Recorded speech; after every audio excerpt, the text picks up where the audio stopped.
Aloha and good afternoon. My name is Juergen Steinmetz, joining you from livestream.travel and ETurboNews in Honolulu. And right next to me is Dr. Peter Tarlow in College Station, Texas.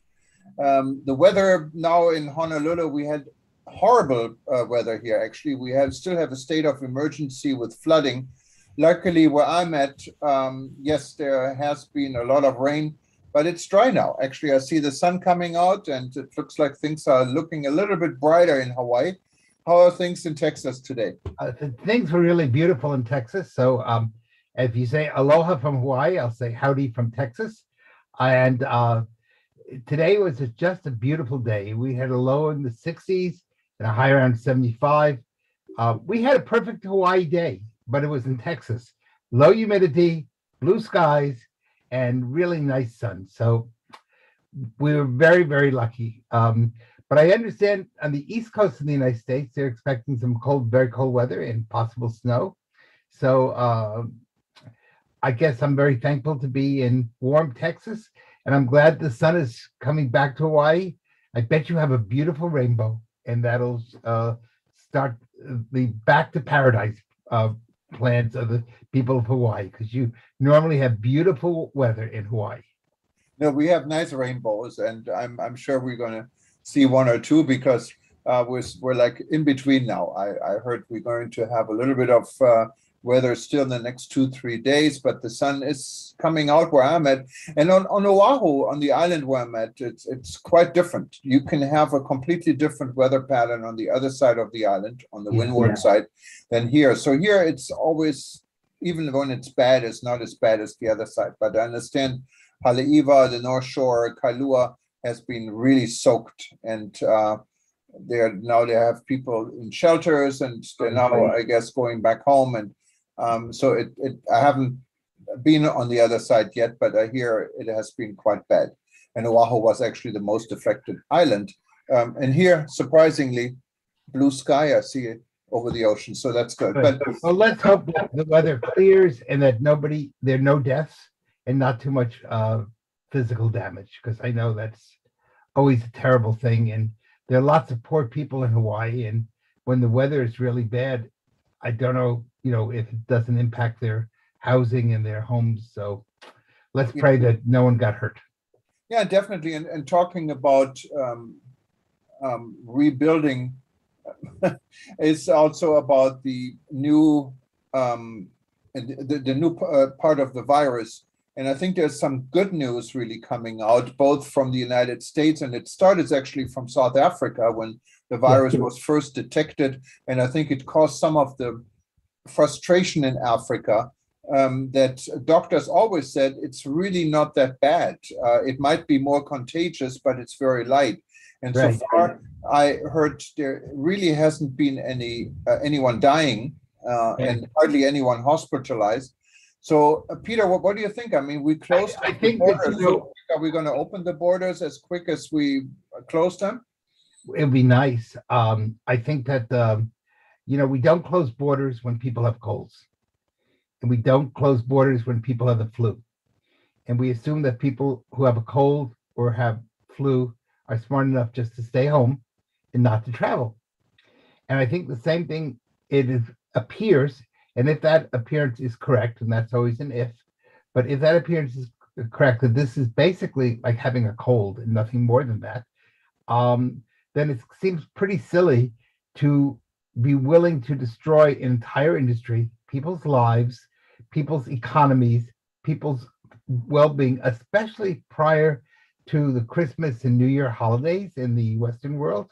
And this is a time when people should be traveling, and a chance for the tourism industry to recover a little bit of the tremendous economic losses that it suffered.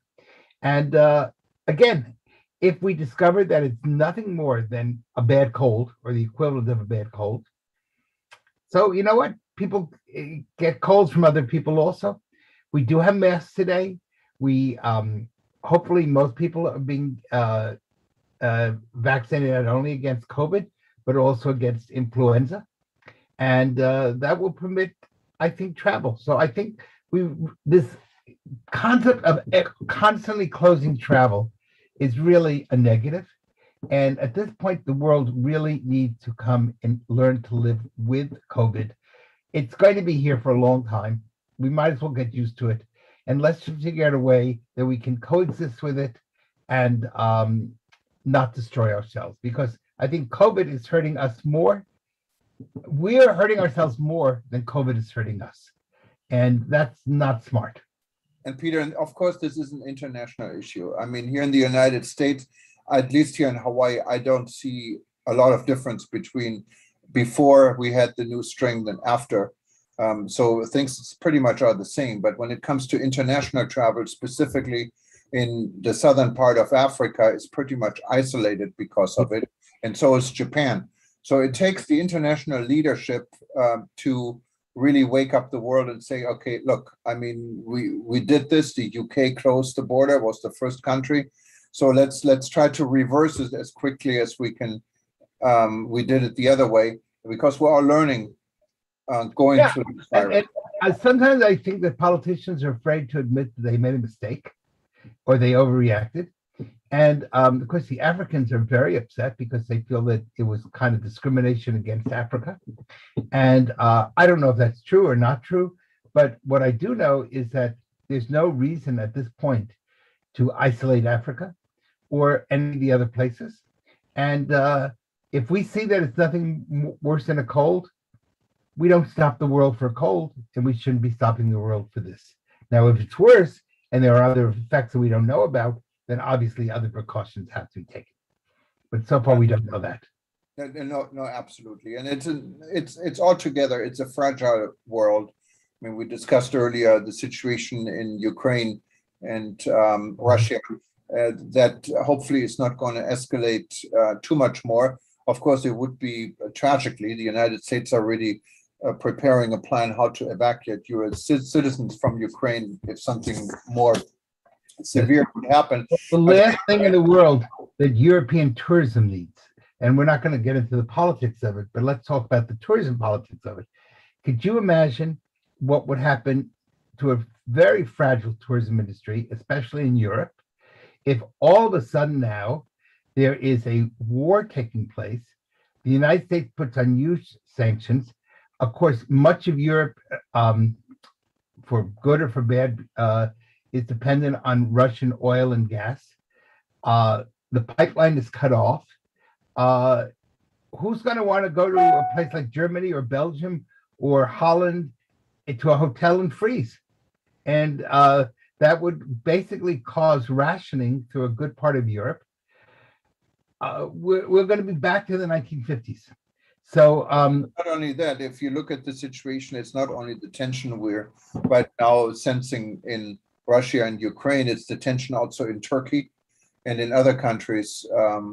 Exactly. It's not a really. And also Taiwan and China. Taiwan and China. And it could be, and the United States has not maintained the military forces that possibly it should have. And could the United States be involved in two military conflagrations, one on the eastern side, meaning Eastern Europe, and one in Asia? And that would be, and of course, there's always the potential for Iran blowing up. So you have really, three major hotspots in the world. All three could occur at the same time. And I don't know if the West is prepared to deal with three major battles all going on at the same time. Yeah, let's hope this won't happen. And I really don't think it will happen. But there is a lot of tension. And you can see the tension. I was surprised yesterday. I saw on social media posted, even on our own World Tourism Network social media, posted a video from India about the strength of the military. And today in the news, we're hearing about the new cooperation between Russia and India on the military side. So all of this is not going.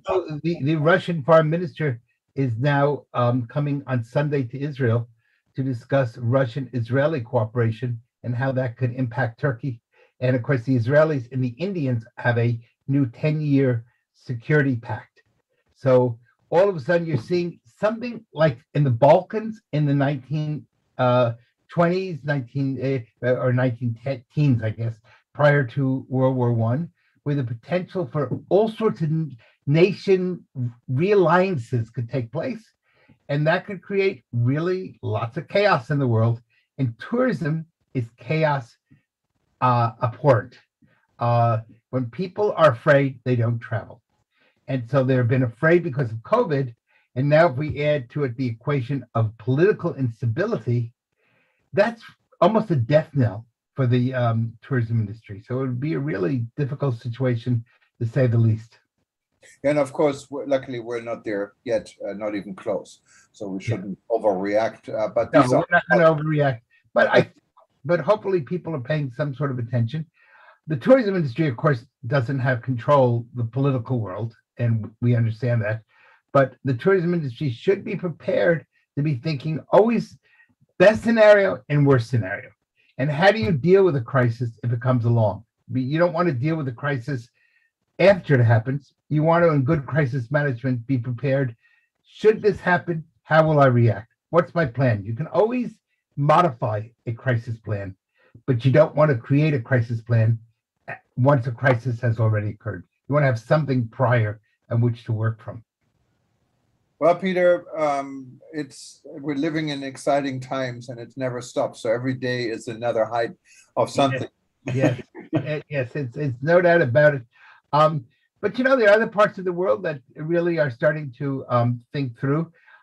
We might want to mention that today is the 21st anniversary of the founding of the tourism police in the Dominican Republic. So felicidades, congratulations to Politur is the name of the tourism police in the Dominican Republic. And in Peru, also today marks the 21st day of the tourism police in Peru. And that's really ways of handling, not reacting, but proacting. Especially, I think the Dominican Republic should be receiving lots of kudos. It's created a really wonderful tourism police organization. I'm very lucky to have participated in its improvements and looking at Politur from many sides. The tourism police even inspired where there were problems on some of the highways, what they call seguridad vial, or highway security. They created new highways that allowed people to go from one point of the country to another without worry about lack of security. So kudos to the Dominican Republic, kudos to Peru. And another country that probably should get some special kudos is Colombia, which has really created a wonderful national tourism police department. And those people are now so well trained that even when someone loses a wallet, the police will go find the wallet, go find the person, and try to return the wallet to the person. They don't always succeed. I want to make that clear, but they have been more successful than not. And the fact is that in Colombia, the tourism police, more than anybody else, has really symbolized the motto of Colombia, which is the only risk is that you will want to stay. And so Colombia has taken a very difficult period during the FARC period and turned it from a period of internal terrorism to now a really dynamic country where people are shopping and visiting, and the tourism industry is as functional as any other place in the world, understanding COVID has put a damper on everybody. But again, those are three police departments that all deserve a shout out from us. Well, Peter, on this note, I think we covered a lot today. Yeah. And let's change the world and make it a better one. And we talk to you tomorrow. And okay. We see how everything is going. And from my end, I can only say mahalo. That means thank you in Hawaiian, and I'm not Hawaiian, obviously, so I should maybe say Dankeschön. We have a lot more to talk about this week. I think there's these World Skull conferences going up. They're having new election and so forth. So it's going to be a lot going on. But from this end, we will repeat this live stream a number of times. You can see us in the next few hours again. And tomorrow they're going to be another day. But you can always go back to our YouTube channel. Just click on the YouTube link on right on top of ETurboNews, and you can actually listen to all our previous broadcasts. So from here, I can only say good night, good day, Peter, and we